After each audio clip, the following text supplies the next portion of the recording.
Assalamualaikum warahmatullahi wabarakatuh. Bismillahirrahmanirrahim. Alhamdulillah wassalatu wassalamu ala Rasulillah wa ala alihi wa sahbihi ajma'in, amma ba'd. Puji dan syukur bagi Allah Subhanahu wa taala, selawat dan salam atas Nabi junjungan kita Nabi Muhammad sallallahu alaihi wasallam, juga atas ahli keluarga baginda, para sahabatnya dan para pengikutnya yang setia sehinggalah ke hari kiamat. Alhamdulillah. Muslimin dan muslimat yang dirahmati Allah, hari ini kita baca dari surah Hud, bermula dari ayat yang ke-100. Kita baca panjang sikit lah hari ini, dan surah ni pun agak lama dah ni, nak habis dah surah ni, insya-Allah. Di hujung-hujung ni adalah kesimpulan daripada cerita.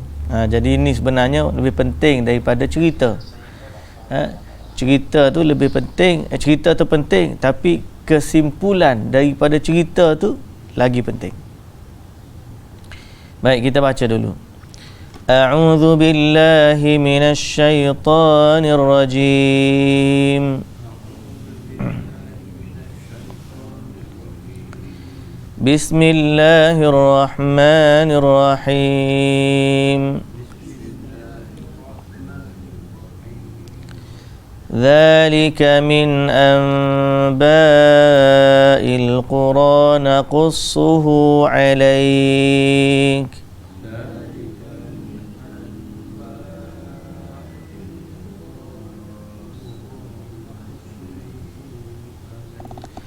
Minha qa'imun wa hasid.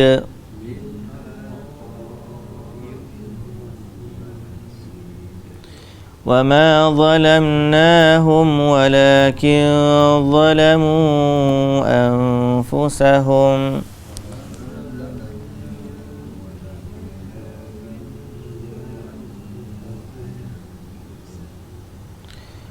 فما أغنت عنهم آلهتهم التي يدعون من دون الله من شيء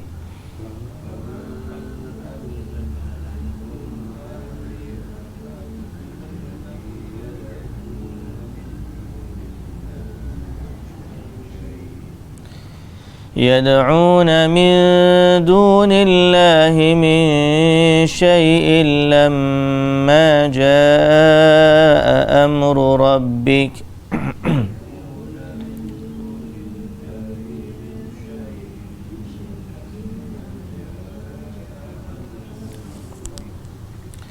وما زادوهم غير تتبيب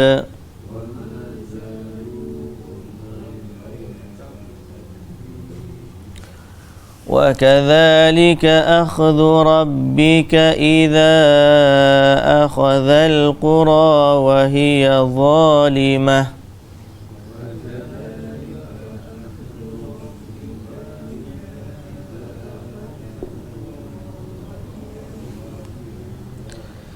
إن أخذه أليم شديد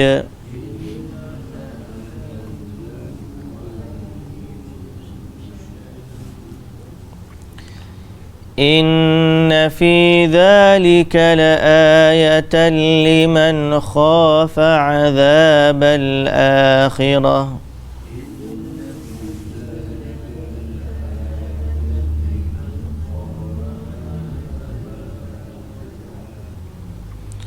ذلك يوم مجموع له الناس وذلك يوم مشهود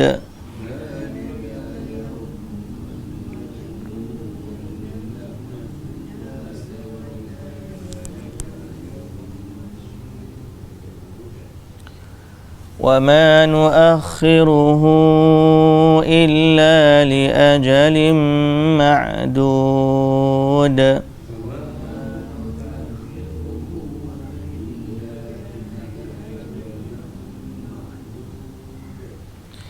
يوم يأتي لا تكلم نفس إلا بإذنه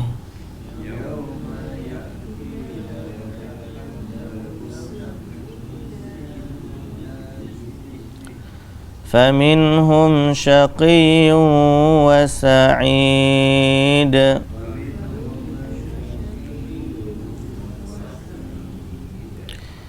فأما الذين شقوا ففي النار لهم فيها زفير وشهيق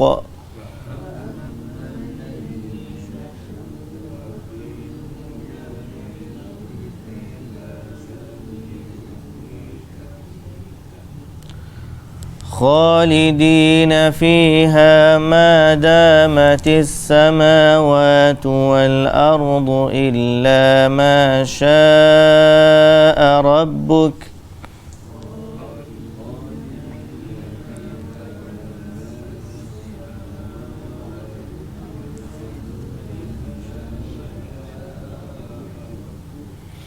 إن ربك فعال لما يريد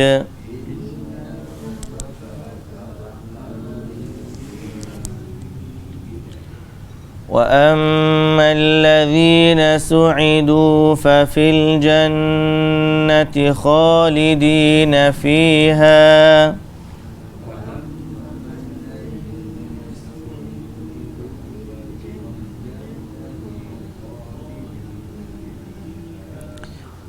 خالدين فيها ما دامت السماوات والأرض إلا ما شاء ربك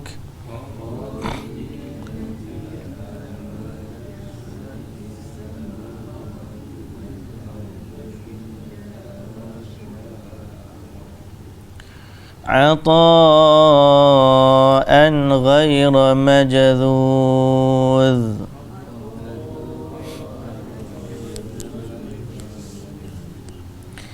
Baik, bismillahirrahmanirrahim.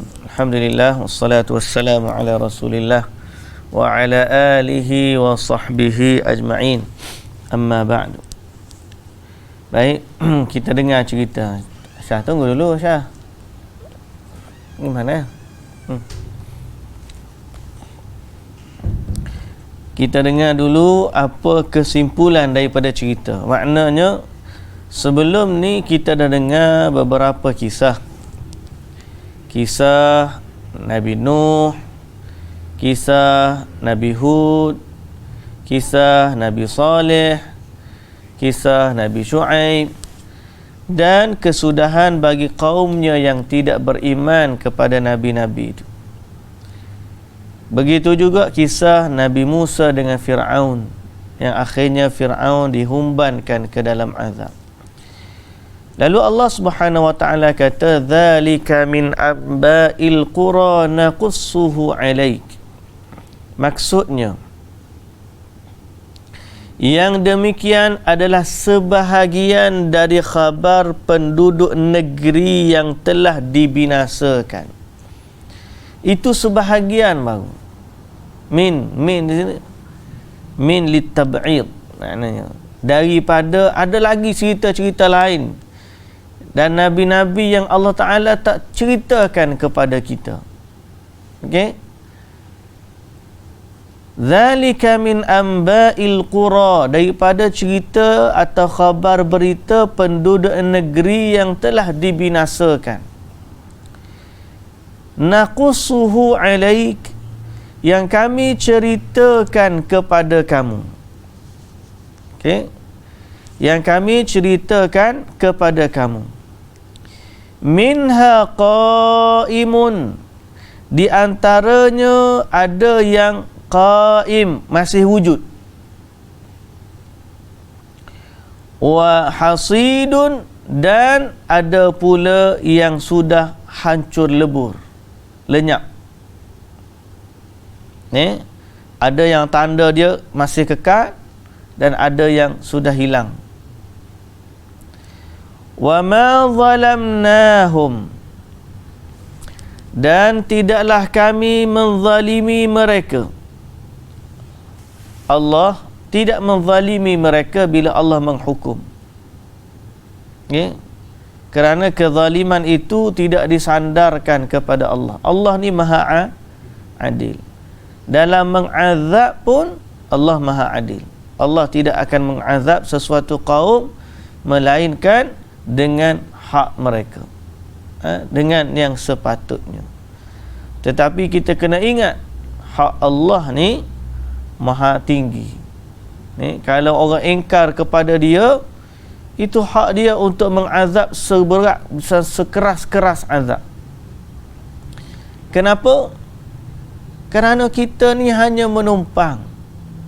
Kita ni hanya menerima dari Allah semua perkara.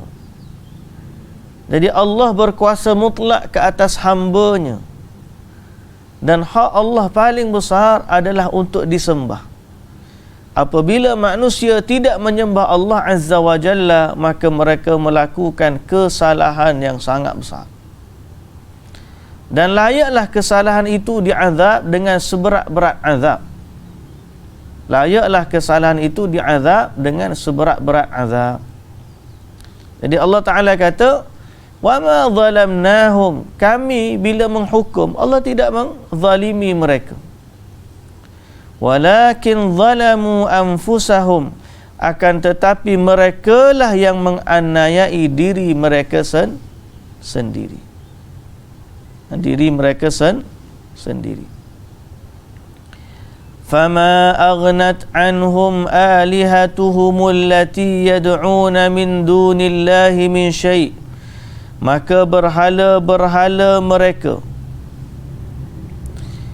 yang mereka sembah selain dari Allah itu tidak dapat menolong mereka sedikit pun pada masa datangnya azab Tuhanmu. Dan penyembahan yang mereka lakukan itu hanya menambah kerugian sahaja bagi mereka. Itu ama zaduhum ghaira tatbib, tidaklah apa yang mereka lakukan itu dari penyembahan terhadap berhala-berhala melainkan hanya kerugian. Jadi semakin dia sembah semakin rugi, semakin dia sembah semakin rugi, bukan semakin untung tak, semakin besar kemurkaan Allah. Jadi Allah ni maha adil. Sebab tu kita kena takut kepada azab Allah. Allah boleh mengazab dengan seberat-berat azab hanya kerana dosa yang kita pandang sebagai remeh. Berapa ramai manusia anggap tak apalah Tuhan, dia tu baik, dia tu maha adil, tak apalah. Dia bersangka baik dengan Tuhan, tapi dalam masa yang sama dia tak sembah Tuhan. Dan pula ada manusia yang tak mengaku adanya Tuhan. Oh, yang ni berat lagi. Cuba bayang tuan-tuan, cuba bayanglah ni. Dosa kufur ni dia panggil derhaka. Kita ambil sifat derhaka yang ada pada pandangan manusia, berat ke tak berat? Seorang anak derhaka kepada ibu bapa, kita rasa apa? Berat dia ni. Dia tak sama dengan kita ni bergaduh dengan kawan. Dia tak sama dengan orang tu buat kerosakan harta benda. Dia buat apa? Dia derhaka kepada ibu bapa. Jadi si tanggang. Macam mana? Mak dia jaga dia daripada kecil, bila dia besar berkahwin dengan orang kaya. Bila datang mak dia kata, "Mu ni siapa?" Si tanggang. Berat ke tak berat? Beratlah. Pasal apa? Mak dia jaga, sampai besar dia tak kenal mak dia. Marah kat mak dia. Cerita dongeng lah. Tak.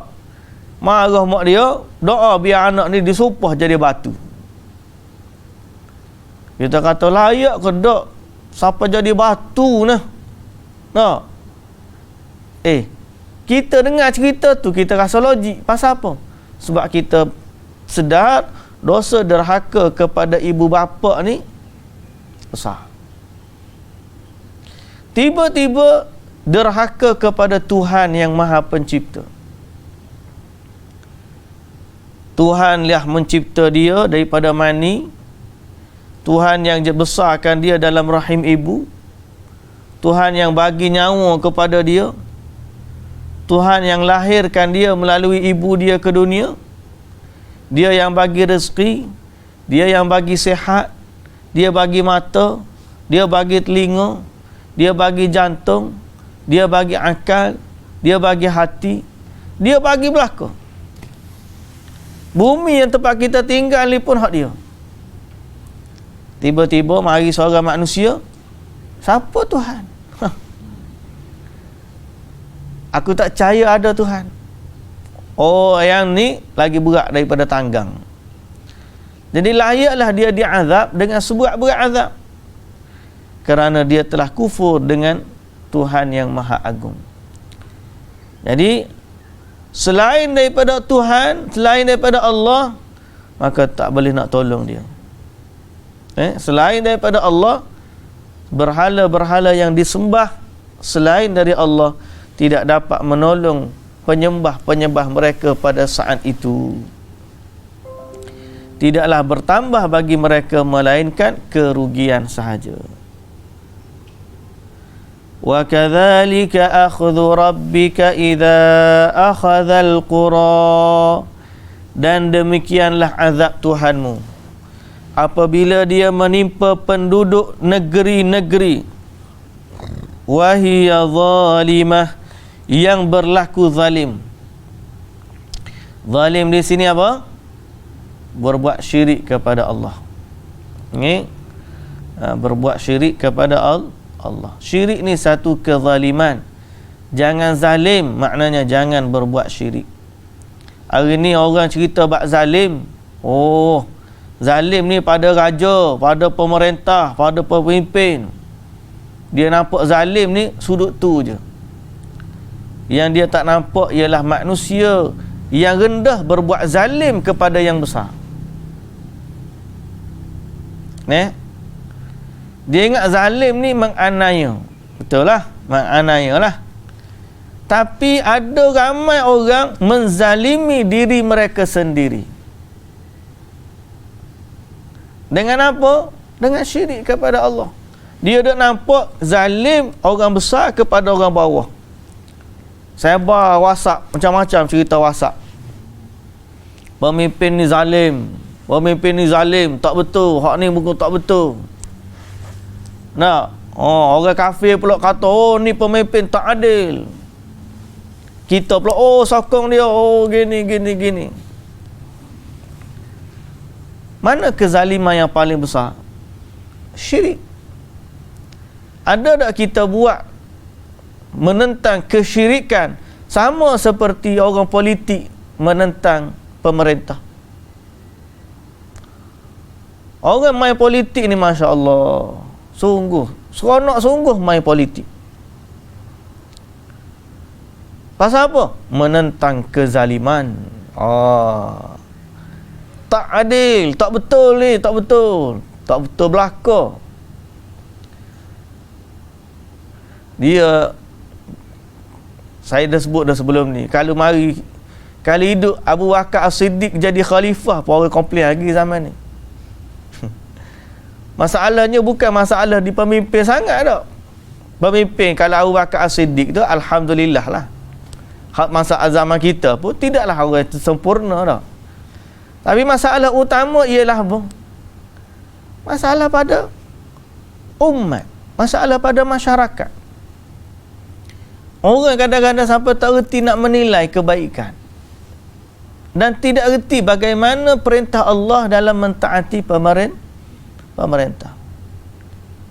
Zaman Muammar Gaddafi, rakyat Libya tu hidup aman, tenteram.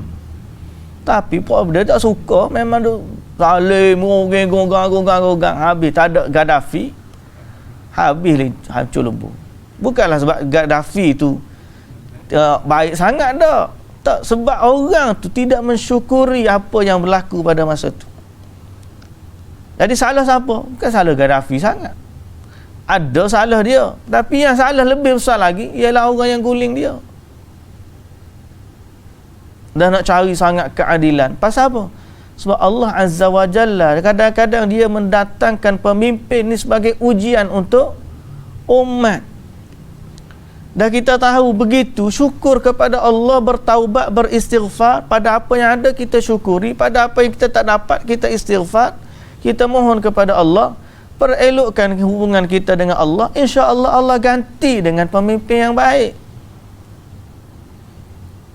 Tapi kalau kita duk cakap pemimpin tak baik, kita pun sama juga, semayang pun tidak. Syirik bermaharaja rela. Apabila Allah Ta'ala nak ubah, zalim sebenarnya bukan pemimpin menzalimi kita dah. Kita yang menzalimi diri sendiri. Pemimpin tu anugerah Allah kepada umat. Kalau mereka baik, pemimpin tu Allah Ta'ala hantar orang yang baik. Kalau pun mereka tak baik, Allah Ta'ala. Jadi kalau orang tanya, kita nak dekat Imam Mahdi. Tak. Kita kena buat kerja dakwah dulu, islah dulu masyarakat. Di saat itu, Allah Azza wa Jalla akan mendatangkan pemimpin yang baik untuk kita. Tapi manusia gitulah, dia nak orang yang baik memimpin dia, tapi dia tak nak jadi orang yang baik untuk dipimpin. Rakyat ni dia kena jadi baik. Macam mana jadi baik? Duk bising. Contoh macam ni lah. Masuk masjid kena tutup. Masjid kena tutup. Gini kena tutup masjid begini. Semalam keluar JAKIM buat keluar satu carta di 3 masjid utama JAKIM, wilayah persekutuan lah. Salah satunya Masjid Negara. Masjid Negara, kota dia 450 jemaah. Maknanya kerajaan bagi boleh solat situ 450 orang. Orang solat subuh berapa belah orangnya? Solat zuhur berapa belah orang? Total satu hari 5 waktu 70 orang. Padahal kota dia 450 orang untuk satu solat. Jadi maknanya apa? Kita bising masjid ditutup. Bila masjid buka, kita tak pergi. Jadi salah mana sebenarnya? Benar tak? Jadi sebab tu zalim ni sebenarnya kita kena lihat dari sudut kacamata agama. Zalim yang paling berat adalah zalim terhadap dirinya sendiri. Apabila mereka mengkufuri nikmat Allah yang Allah Ta'ala kurniakan, ataupun mereka tidak beriman kepada Allah. Kalau kita boleh menentang kezaliman dari sudut pemerintahan, maka kita juga kena rajin menentang kezaliman pada sudut kesyirikan. Ada sudut kesyirikan. Orang rajin edit video, buat video orang tu tak betul, orang ni tak betul. Kena edit video tentang bagaimana syirik ni. Kena rajin sebar. Kalau dia hak jenis tak rajin, hak tu pun tak rajin, hak ni pun tak rajin, tak apa. Ni dia ni, hak ni rajin benar. Tiap-tiap hari ada je post politik. Tapi post agama sendu. Tak ada. Sebab apa? Sebab pada dia kezaliman ni bak rasuah, salah guna kuasa, ada lagi lebih besar daripada tu, ialah bak syirik kepada Allah. Bak syirik kepada Allah. Dia tak cerita bak al-wala wal bara, kasih sayang sesama muslim. Kadang-kadang orang mendaulat duduk politik sangat pun siapa mempertuhankan politik, tak boleh juga. Mempertuhankan parti politik, bahasa kita mempertuhankan. Dia tak sembuh. Memang dia tak sembuh. Tapi Oh, apa hak politik dia kata okey, okey. Apa hak politik kata tak okey, tak okey. Nah, siapa boleh hina agama, boleh hina kerana politik. Nak kata apa? Sama orang yang mempertuhankan hawa nafsu. Afara'aita man ittakhadha ilahahu hawahu. Jadi berbalik kepada sifat zalim yang besar ialah kesyirikan. Allah Ta'ala kata wa kadzalika akhdhu rabbika idza akhadhal qura wa hiya zalimah. Demikianlah azab Tuhanmu apabila dia menimpa penduduk negeri yang berlaku zalim. Kita ni mujurnya alhamdulillah, kena syukur kepada orang-orang alim, orang-orang hak beragama, orang-orang hak soleh yang ada ni. Kena syukur sebab istighfar mereka lah Allah Ta'ala tidak mengazab. Mungkin kita tengok mereka ni fakir, oh dia ni ekonomi tak pandai jaga ni, Papa Ustaz ni mana pandai jaga pengurusan. Oh, kalau Papa Ustaz jaga gak hacu lebu lah.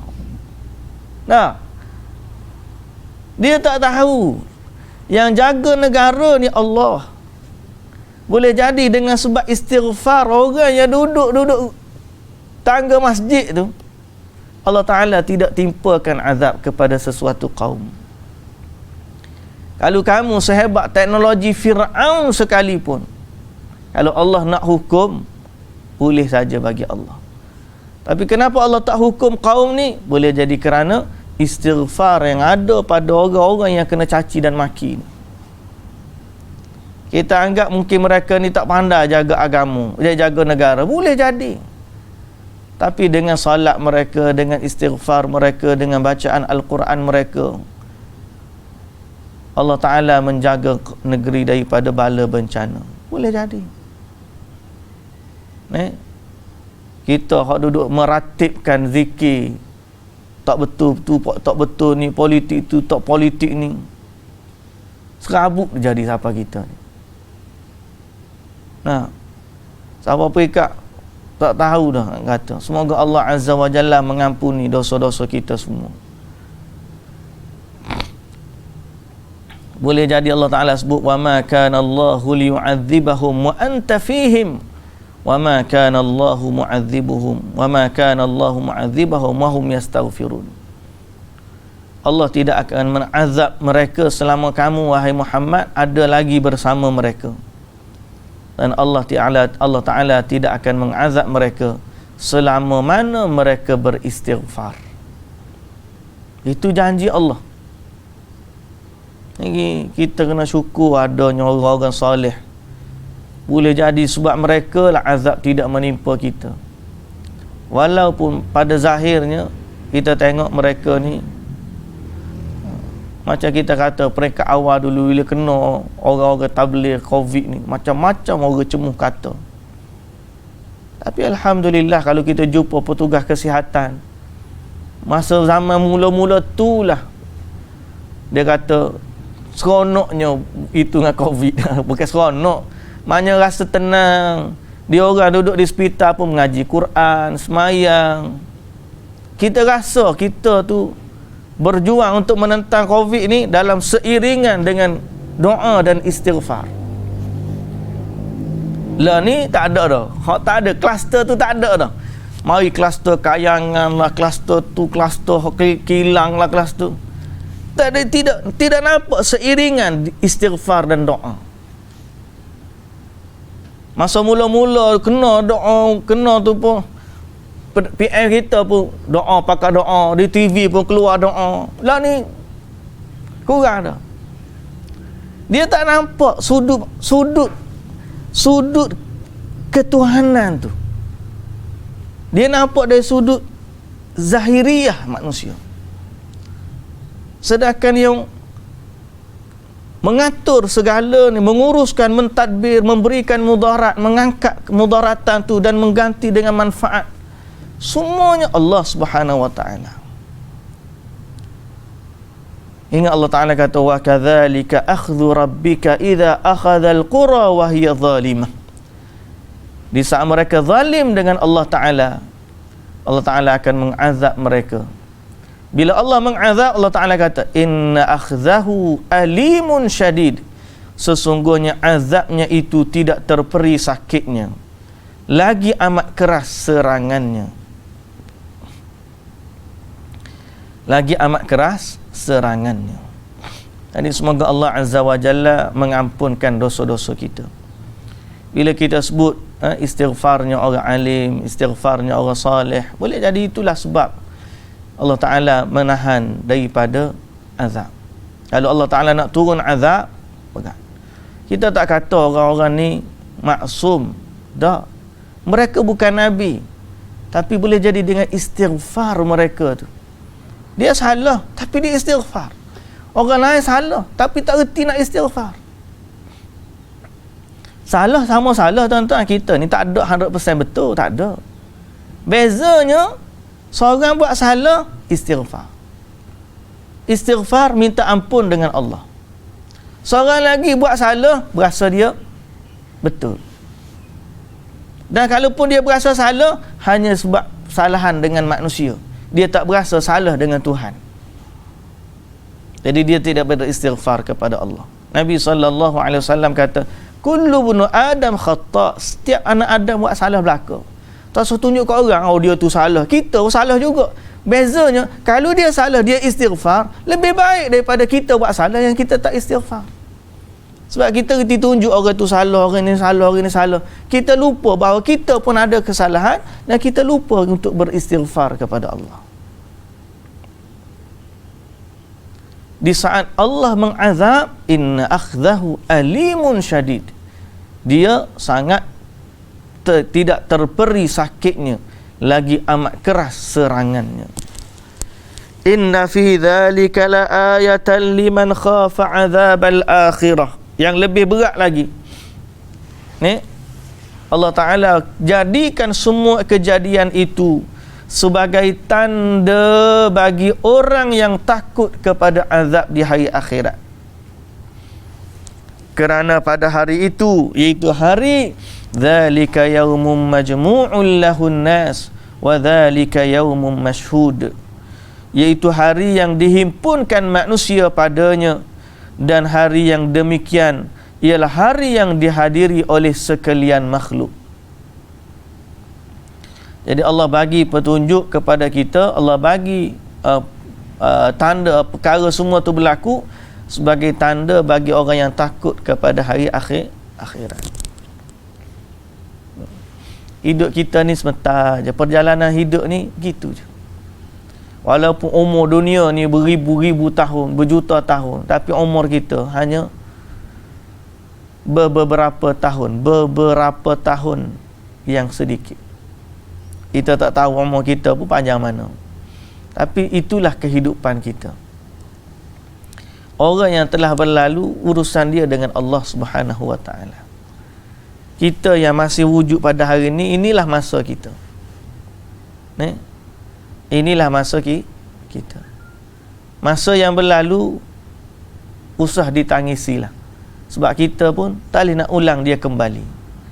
Tapi apa yang ada pada hari ini, selama kita masih lagi boleh beristighfar kepada Allah, boleh bertaubat kepada Allah, boleh perbaiki apa yang kita buat salah dulu, maka kita ambil kesempatan yang ada pada hari ini. Nanti pada hari yang Allah Ta'ala kumpulkan manusia, masa tu tak boleh nak buat apa-apa dah. Allah Ta'ala kata, wa ma nuakhiruhu illa li ajalin ma'dud. Dan tiadalah kami lambatkan hari kiamat itu melainkan untuk satu tempoh yang tertentu. Allah bagi tangguh, ada tempoh dia. Bukan dia tak ada, cuma belum lagi berlaku. Belum lagi berlaku. Carilah keberkatan dalam hidup ni. Seorang Syekh An-Nabulusi, dia sebut umur ni tidak dikira pada numbers. Umur ni dikira pada keberkatan yang mana kita boleh isi padanya. Semoga Allah Ta'ala memberkati umur kita. Ada orang umurnya pendek, tapi jasanya, kehidupannya memberi kebaikan kepada manusia sepanjang zaman. Imam Nawawi mati umur 40-an. Tapi ilmu dia, kitab dia beratus-ratus tahun hidup. Sampai hari ni orang baca kitab dia. Kita umur 40 tengok. Tapi apa dia tak tahu ada. Allahu Akbar. Dia kata apa? Sebab tu kita kata, kita ambil contoh perniagaan. Ada orang buka kedai 1 jam je, tapi untung dia beribu. Ada orang buka kedai daripada pagi sampai malam,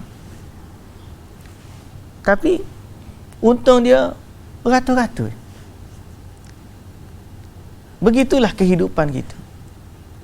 Kalau Allah bagi umur kita pendek sekalipun, tapi bila kita pandai guna kehidupan ni untuk kebaikan akhirat, kita akan dapat keuntungan. Buka sejam, untung ratus ribu. Betul tak? Ada tak? Ada orang buka 54 minit. 54 minit. Berapa? Khairul Amin jual sambal nyek-nyek dia. 10,000 order dalam masa berapa? 20 minit. Saya pun lupa dah. Ada orang bagi tahu. Buka open order, teng masuk online order, teng. Dalam masa sekejap habis 10,000 order. 10,000 order habis. Kita ni jual duk belenggu, bila orang nak beli ni, orang kita jual ni. Tak mari-mari orang. Begitulah kehidupan. Ada orang Allah Ta'ala bagi masa sekejap ya datang ke dunia, tapi dia punya keuntungan akhirat. Dia sampai dunia ni sekejap, dia punya perniagaan dengan Allah mantap. Urusan dunia tak untung mana, tapi dengan Allah untung. Niaga dia untung, istighfar banyak, semayang banyak, rajin Quran begini. Dia berniaga dengan Allah. Ada orang mari kehidupan dia panjang, tapi dia tak berniaga dengan Allah, dia berniaga dengan manusia. Dok kira semua untung dia begini. Oh, ada harta sejuta, jadi jutawan, jadi bilioner, jadi umur panjang. Tapi bila buka rekod kedai dengan Allah, buku catatan keuntungan perniagaan dengan Allah Ta'ala, zero. Jadi hidup kita ni satu perniagaan. Masa pendek tak apa, biar untung besar. Jangan nasib baik, kalau tidak saya tu apa pada ketapau dah tu. Oh, lawan dia. Masa pendek tapi untung banyak.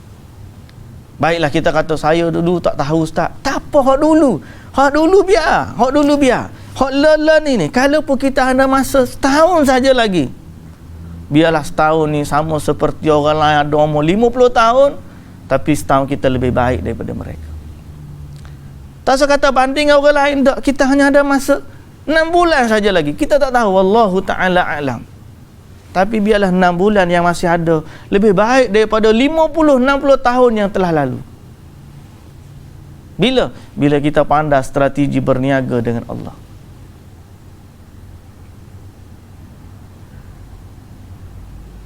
Dan Allah Ta'ala tangguhkan hari akhirat, ada tujuan yang Allah Ta'ala bagi. Alhamdulillah kita ni belum lagi berlaku hari akhirat. Orang duk cerita pasal kiamat dah dekat, macam-macam kita.